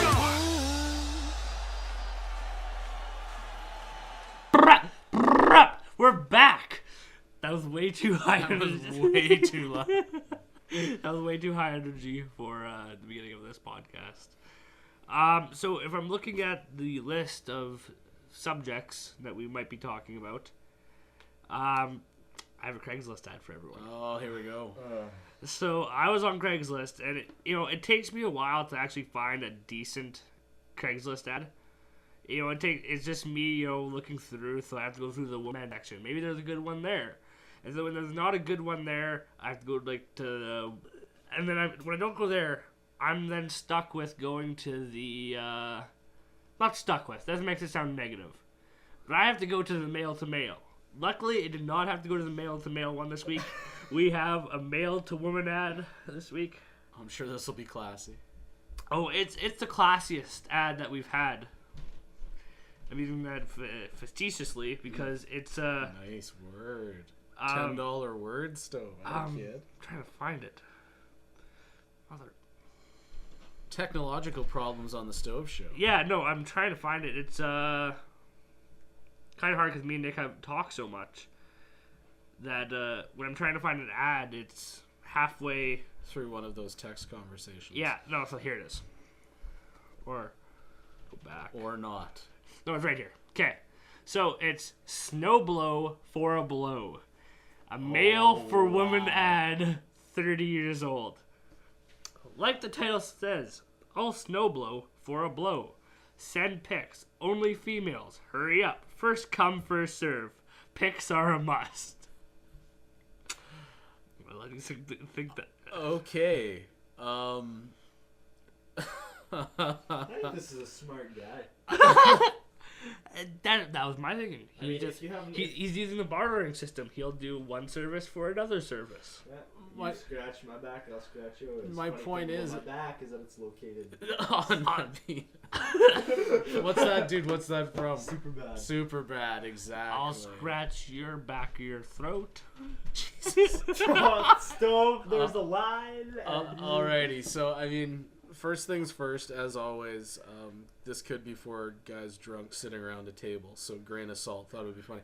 I don't think that's the case. I could see a man who just bought a shiny new snowblower seeing a potential upside to it. Yeah, I don't know. Thoughts, gentlemen? My thing is, because you brought up the barter system, Stove, and for me, the whole key to barter is that the other side needs to have something I want. And if this guy's shriveled up business, I'm assuming if he has to sell it around, he's probably not very. There was good no with the picture ladies. There's no attached. picture attached. I have to find a good picture Well, one. because that's what I don't get. If you're the type of person who will take to Craigslist to trade snowblowing services for oral sex, how can he be choosy? Because he says pictures are a must. Like if I show up at some woman's house and she's ugly, I'm not going to trade snowblowing for a blowjob because she's unattractive. That seems like a pretty good deal. Stove, I think you need a snowblower. No. So We've missed our calling. There's a business here. Because here's the other thing I would put out.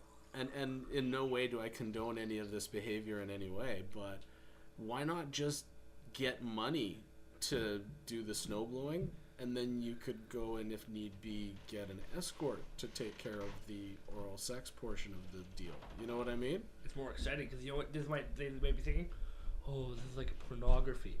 Okay, so yeah, I guess people might have that kink of getting together with a stranger. I don't know. For me, it's just a matter of, ew. But what if he's awesome? What if he's like Brad Pitt? I don't and care. Cass- And that's what I mean. Whether he's attractive or the most talented snowblowing person in the universe, Yeah. that's an odd thing to trade for. It's because I'm trying to imagine a woman at home. You know, she looks out the window and the snow keeps falling. She's injured and she can't, shovel or walk, so she goes on Craigslist. And she doesn't have the extra money to pay someone, so That's where Yeah. Stove comes in. that's with where his Stove comes in with snowblower. his snowblower. Yeah. It says, "Hey, baby, I've got this snowblower. I also have You've another got a ad. mouth." It's not as good, I've got a snowblower. but this guy thinks he's. That's just poor taste. But it's not as good Okay. because this guy thinks he's so awesome. Okay. So it's named. It is time! Holy crow. It's exclamation mark. Exclamation All marks. caps. Okay, he's Male yelling. for woman, 21, Saskatoon. Okay. So I'm gonna show you a picture of this guy. Oh, he's a pretty good-looking fella. Let me see. Yeah. Let me see. For all the folks at home, we have an African-Canadian gentleman showing off the six-pack. And his biceps in front of the mirror. That's right. Wearing He works. pants. He works out. He's got pants on. He works out. Okay, don't stay home boring tonight. Let's chill and play some real things tonight. No fat chicks or old chicks. We keep it tight. I like 'em thick, not just kind of fine. Must not be older than 24 years old. We could also become friends. Maybe hang out more than just once. Get to know each other. Travel around. Go to movies. Anything fun and amazing. As long as you're not fat and ugly. As Repo- long as you're pretty enough. Reply back with pics. Put the one as subject. Nice. Nice. Okay, now, is it just me, or did those first 4 sentences rhyme? It sounded like It sounded like he a was rap. throwing down a verse. It really did sound like he was throwing down a verse to open up. Tonight, let's chill, play some real things tonight. No We fat keep it chicks or old tight. chicks, we keep it tight. Yeah. I like 'em thick, not just kind of fine. And it's the tight to the fine, Yeah. which is an easy rhyme. Like tight, really, Yeah. right, sight, fight, bite, Yeah. bite. So obviously My favorite part is that we can also become friends. Yeah, well, and it's just the whole tone of it. Because again, yeah, he screams at you to open. You get the pic of him showing off the abs, which good on you. My thing is that the grammar is horrible. It's sad that I go there, but yeah, this guy is obviously thinking he's awesome. Well, he is. Well, obviously he is because he's got six pack. You know, that's God. You guys and hot, young people and hot. I don't get it to the same degree. Me and Nick had this conversation last night because I was on Facebook and I saw this girl. I'm like, oh, she's attractive. And he knows which girl I was talking about. He's like, no, she's hot. She's not attractive. I'm like, okay, yeah. I just interchangeably use those words sometimes. Yeah, to me, attractive is a bigger word, isn't it? Yeah. Yeah. And I was like, you're right. I just didn't use it correctly this time. Yeah. She is hot.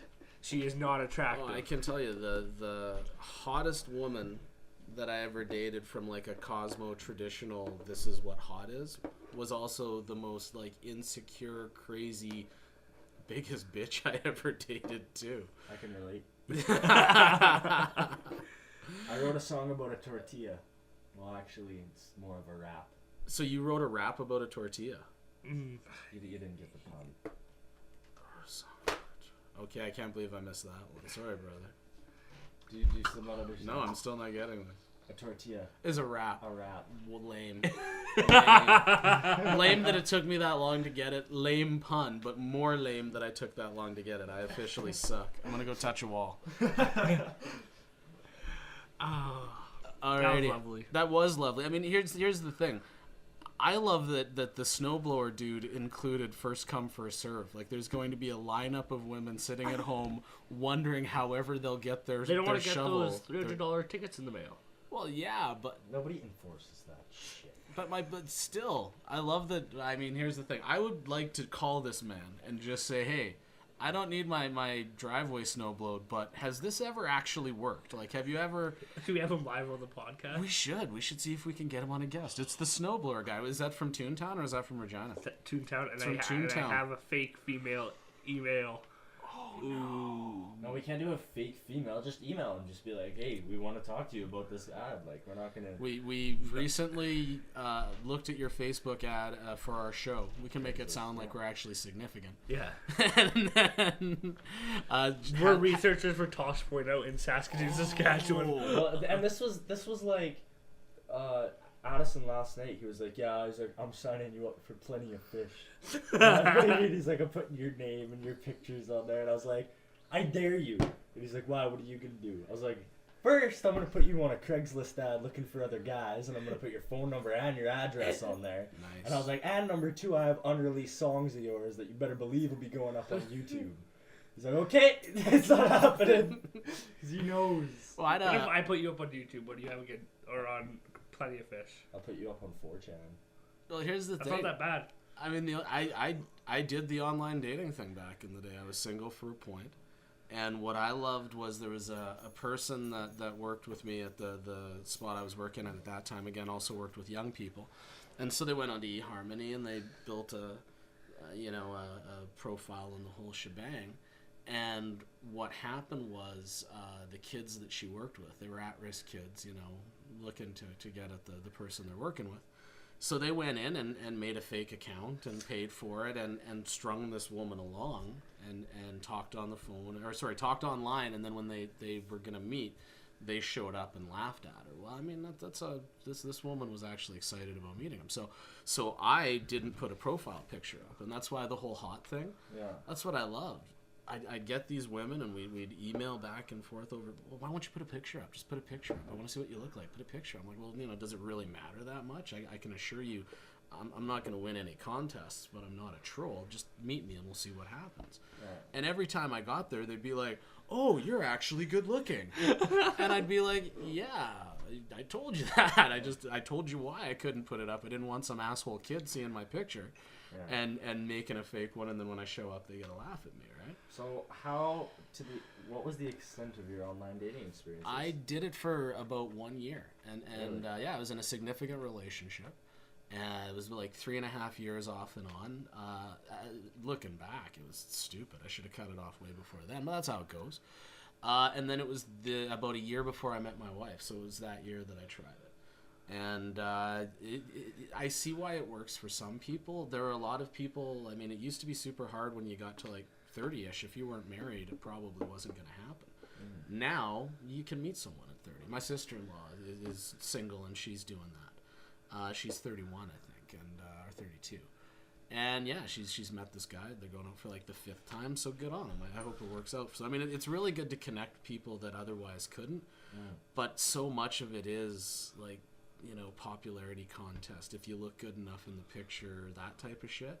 Well, Facebook is the same way. Oh, like yeah. if you look good in a picture, you're gonna get a bunch of likes. Oh, he's hot. Yeah. She's hot. Yeah, And then yeah. you start getting messages, and it's like, well, and that's what Facebook was created for. I mean, if you I thought it was created so people could cheat on their spouses with their former high school flings. Oh, Oh. this is my profile pic. Oh, is this for dating? No, this is for Facebook. Oh. I have 25 likes. That's an awesome picture there, still. So, okay, so let's put our smoke jackets on and Oh, is it that time of day? pull out our apple flavored brandy. I love that that's your thought of that's what's high end and classy is apple flavored brandy. That's clutch. And, you know, we'll ask our mixed race slaves to please leave the room for this. Where the hell did that come from? Holy crow! All right, Stove. I guess we're taking it way back then. Sorry, Well, doing that, we're that rich and classy. That All right, well, give me the super classy intro though. So, Welcome to Reginald P. Spivey's Classics. Exploring the classics. That turned into almost a phone sex act, guys. All right, today we are going to be discussing a little book called Moby Dick. And though the title would suggest it's about one thing, it's actually about another. Basically, folks, the whole point of this novel is that human beings are obsessive and stupid.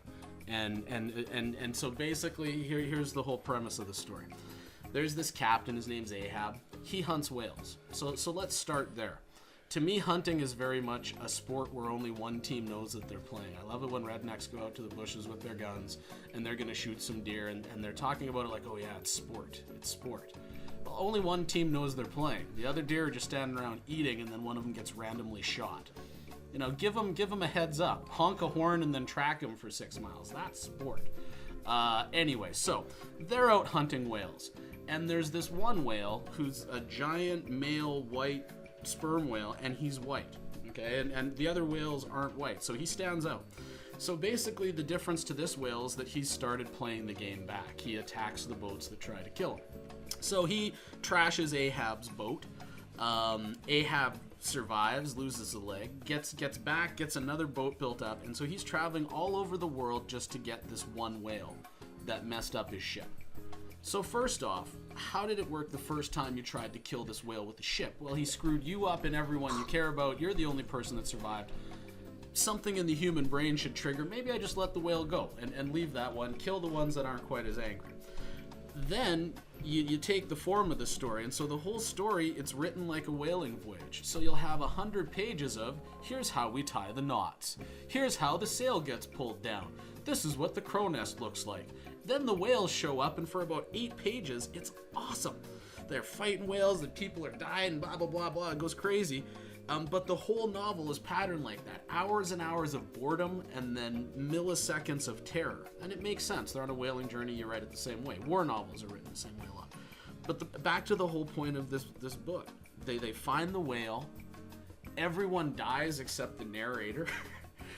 And so what do we learn at the end of the day? If you get fucked up by a great big giant white whale because for the first time in the history of whale hunting they're defending themselves, maybe ignore that whale. Stay away from it. If you see it, pull off. But as humans, we're so bloody stupid that we've got to keep chasing it and keep chasing it and get revenge.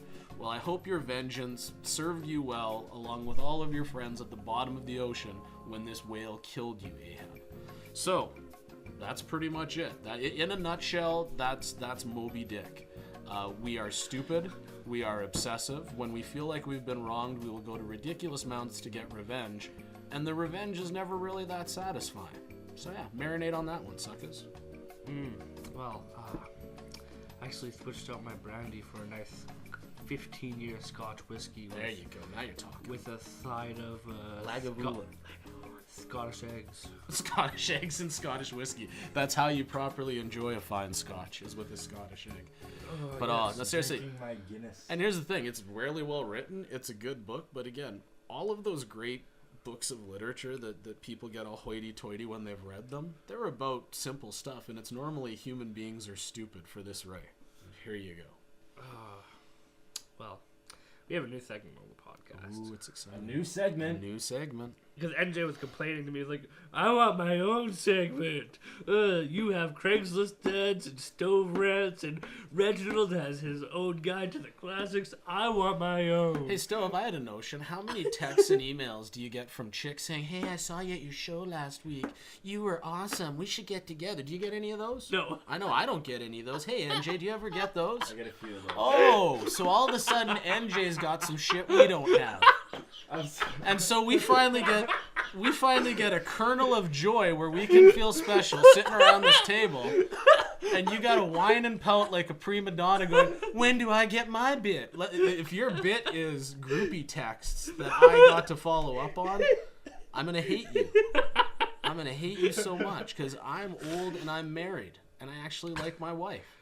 But the thought of hundreds of girls thinking I'm hot, that would make me feel pretty good about myself. I feel as though you guys have this a little bit skewed. Alrighty, no, I'm excited. Let's hear Nick's. Oh, because we're supposed to be bullying him too, aren't we? Yeah, so Okay. that was perfect. I can't wait for Nick to start his shitty new segment. Come on, Nick.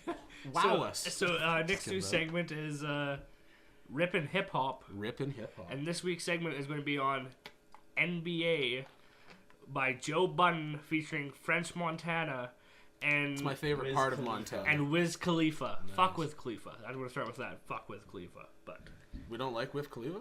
yeah. Okay, cool. So basically, in my segment, I'm going to explore the lyrics of rap songs that aggravate me. Okay.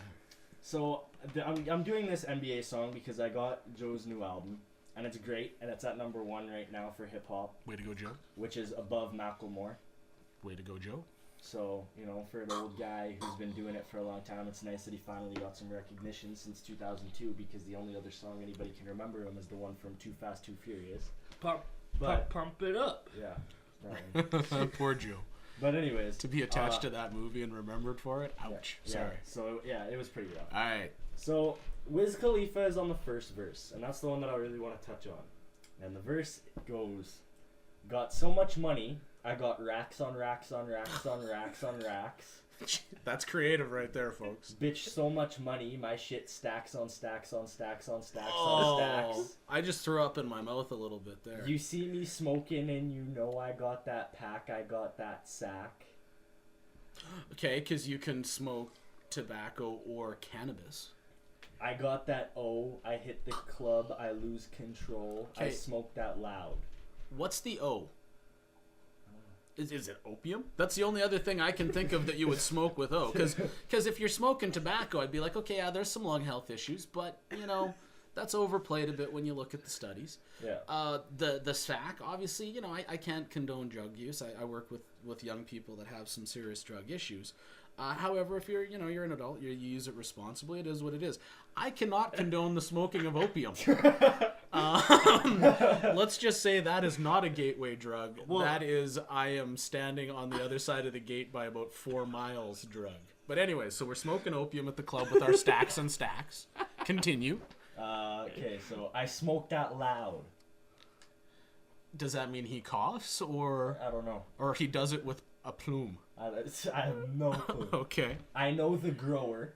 Okay, so he's got some good stuff. All right. Ball like the owner. Okay. Hit this gym, make things move slower. I'm never sober, roll some weed or eyes get lower. Okay. I'm in my old school ride, it sounds just like a new remoter. Okay. They're wondering how I got these mills and still live like a stoner. I'm thinking it's because of his incredible creativity. Oh, and his ability to craft a verse. Jesus. No other way, I get $100K from each promoter, or more than that. Hold up. Okay, I love it because the feeling I get is that this dude was literally sitting in the studio and they're like, "Hey Wiz, we need that verse." He's like, "Hold on," and he's like rushing to finish it, and he wrote in 100,000, but then he's like, "Wait, that's not that much money anymore. 100,000 or more, bitches." Hold up, money. Long it, don't fall out. Let me get some gin, pour up. Got some fun weed, roll up. That's his verse. That's not the end of it. Oh my god, it's still going. Okay, so can we just take a pause there, though? Okay, because it's Nick's Oh, segment. sorry, finish it up, There's Nick. only 4 more bars. Do it. So it's N-words got their gang throwing up. These N-words got their game, they got it from us.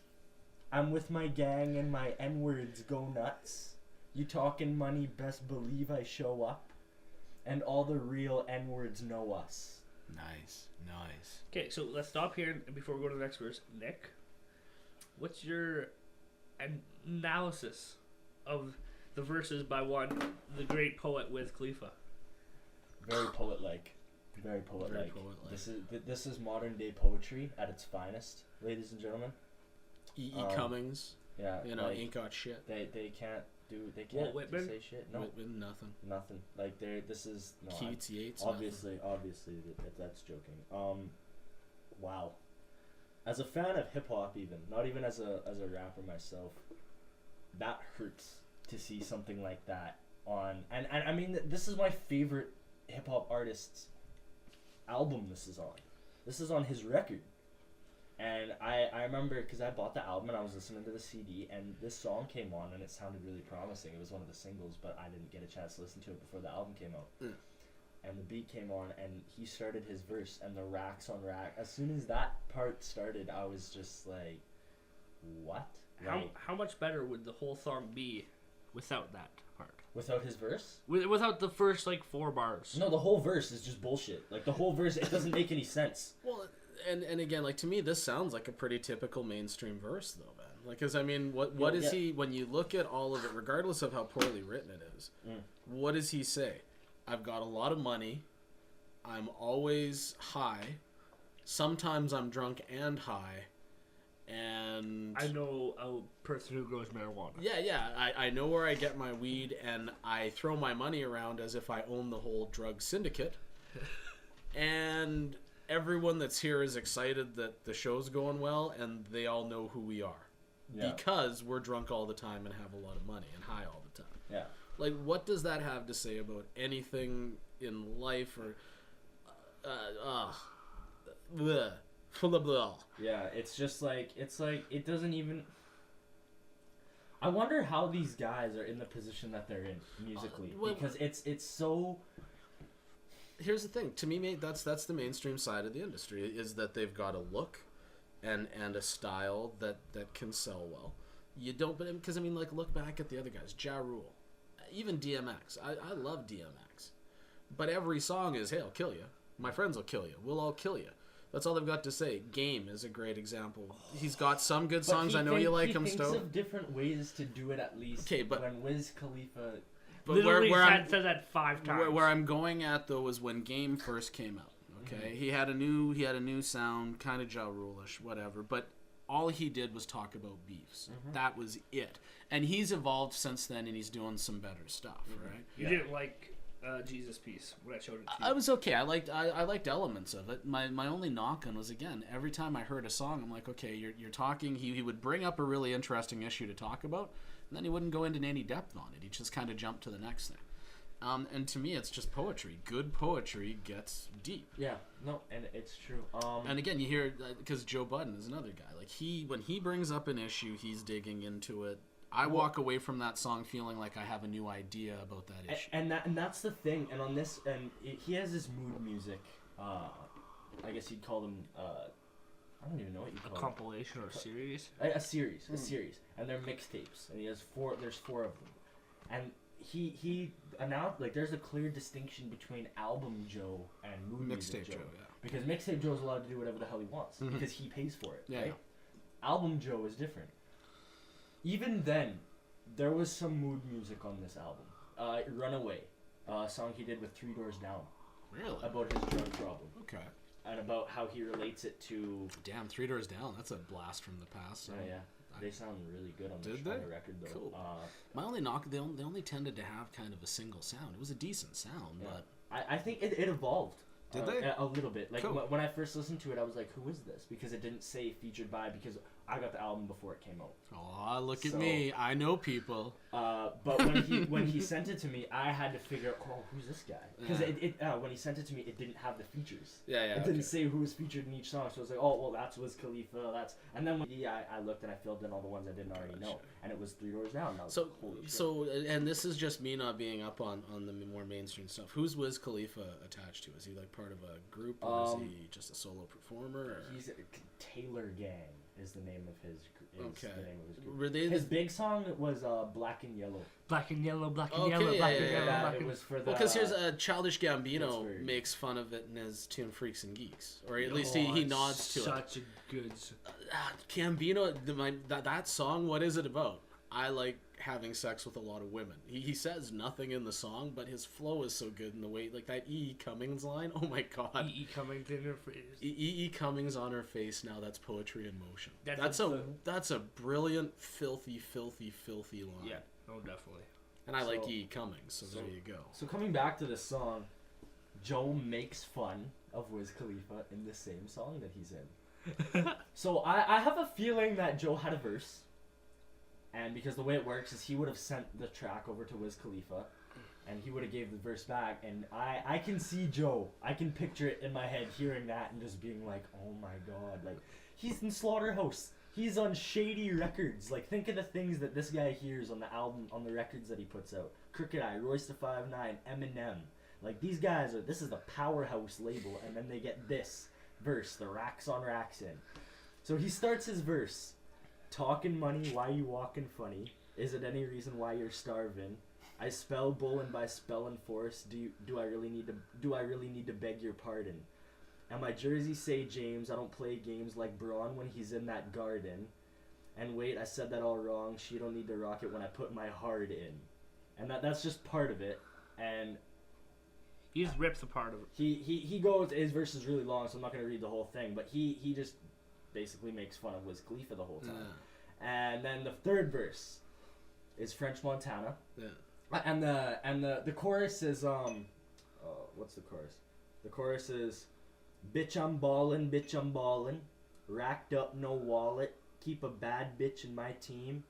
I should join the league. NBA, never broke again, never going broke again. So I guess NBA stands for never broke again. Okay. And that's French Montana singing the hook. And then his verse says, keep a bad bitch on my team, get about 5 ounce of that lean, my chain Blu-ray on that screen, I spent 2 days counting that cream, got about 5 acres on my doorway, your main bitch is at my throwaway, got about 8 whips and they brainless, So I've got better women in cars than you do, okay. my main bitch like Shorty, got my top down and her hair out, isolate and she clear out. Fast break on my bread straight, one handshake and I bail out. Hit streets corner, bitches callin', tell 'em break friend. Derrick Rose ballin', bitch never going broke again. Question mark my shades, so he said something that nobody can understand. Clear ice they skate, LeBron James on that break, real estate with that lake. Shooting from a half court, you got you by a long shot. Montana, that N-word from the Bronx block. Okay. Thoughts, Enjay? Better than Wiz Khalifa's. It is. I'll give you that. He there were a few lines in there that were Half decent. okay. You know, the isolate and she clear out, fast break, my bread straight, one handshake and I bail out. He's a businessman. But is what he's referring to rhyme clear out with bailout. I Sloppy, understand. mate. Better than Wiz Khalifa. Yeah. That's not a high bar. That's what I'm saying. But it's because here's the thing. When I look at the song as a whole, mate, it's you've got a very, very mainstream first verse that basically says, I've got a lot of drugs and alcohol and hot bitches. Yeah. Then you got Joe doing a verse where he makes fun of that whole idea, and then you got another guy coming in saying, hey, guess what? I've got good weed, I make a lot of money, I've got nice houses and nice cars, and your hottest bitch might I would turn her down because not as hot as mine. Yeah. So, I mean, there have been songs, God, I wish I could remember who this was, and it's older. Underground rapper.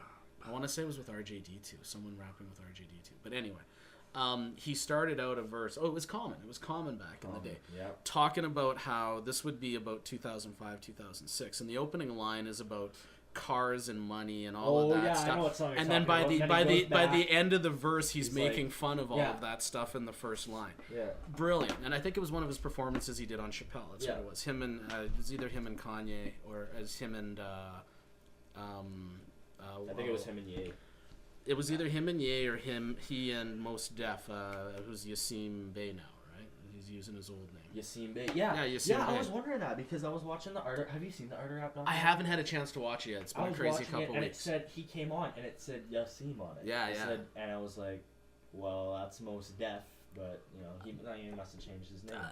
I'm not sure the name of the track. He's got one up on YouTube under Yassim Bey, and he's got almost like a Muslim beat. Yeah. It's a fierce track. It is he fucking looks crazy. It's good. He Like, I always loved Most Def. Like, Most Def Yeah, is one he's of the got this big beard now and- smartest guys out there. Well, he does a freestyle on the Art of Rap, and it's really good. Yeah? It's really good. It's about the machine of the mainstream Yeah. industry. On a documentary about the mainstream industry, it was just like, Because whoa. And that's what like, I'm getting to, because to me this song really feels like, because you were talking about Joe getting the song back, being like, what the fuck do I do with this, right? Yeah. And for me, 2 dudes or 3 dudes in different studios were like, hey, we need to synergy, and Yeah. we need to get these guys some exposure together.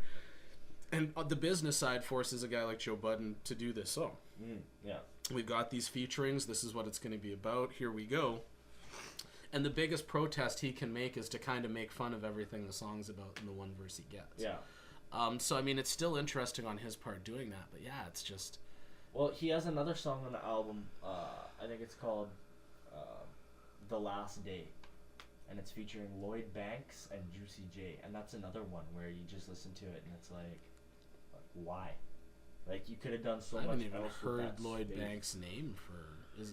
Is he still doing well? Is he still... He had a drug problem, Okay. and he quit for a few years, and he left G Unit and all that. Yeah. And Probably a pretty good choice. Let's be honest here. G-Unit's pretty terrible. he came back. He came back on Joe's Mood Music 4 on the mixtape, and he did a song. It was actually a great record. It was Fabulous, Joe, Lloyd Banks, and Royce the Flatman, all on the same song. And it's called Remember the Titans, and it was... Yeah, because, I mean, I was never big on Lloyd. He's different. He's really changed. Changed the I'll style have to show a you bit? some of his Yeah, new I'll stuff have to... because I'll give it a listen, for it's sure. it's his flow and his voice. Whoa. Because I know the old G Unit stuff. No. I mean, and it's funny because, yeah.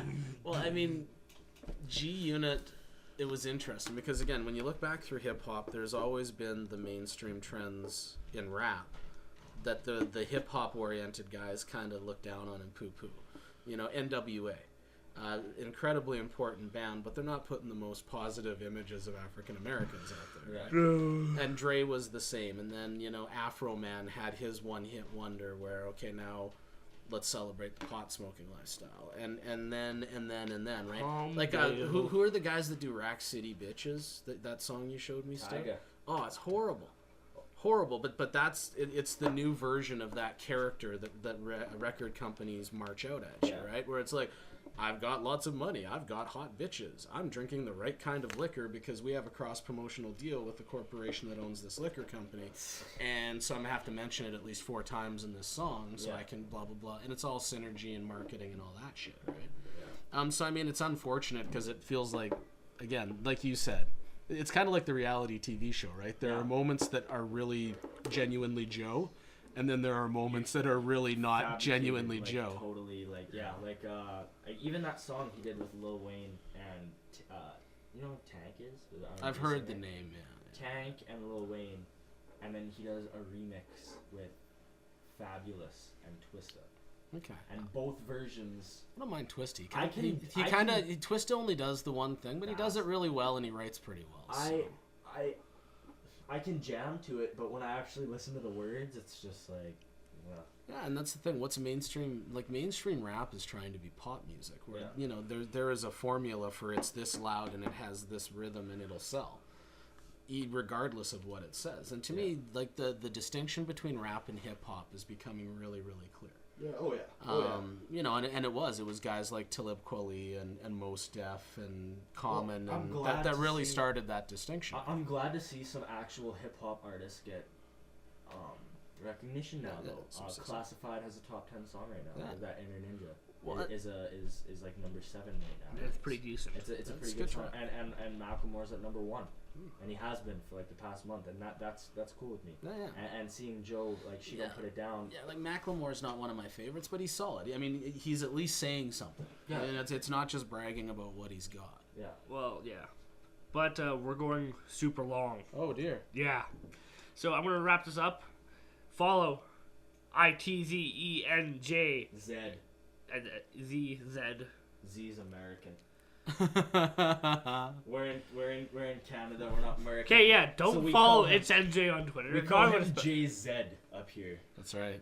So don't follow NJ on Twitter. ITZENJ. Follow me at Saskatoon Stove. Follow the Stove Show at the Stove Show. Send us an email at thestoveshow@gmail.com. Like and subscribe our videos on the Stove Show on YouTube. What else is there that I can send a carrier pigeon to Reginald P. Spivey? Yeah. Just write that name on a piece of paper and throw like the pigeon in like the us air. on Facebook, the Stove Show. Check out our On It link in the description. Yeah, please Look do at that. some supplements. Get some supplements. Get healthy. Yeah. Get some. Get us some racks, yo. Get us some racks. We need our racks. Buy some coconut oil. All right. Well, we'll catch you guys on the flip side. See you guys later. Cheers, y'all.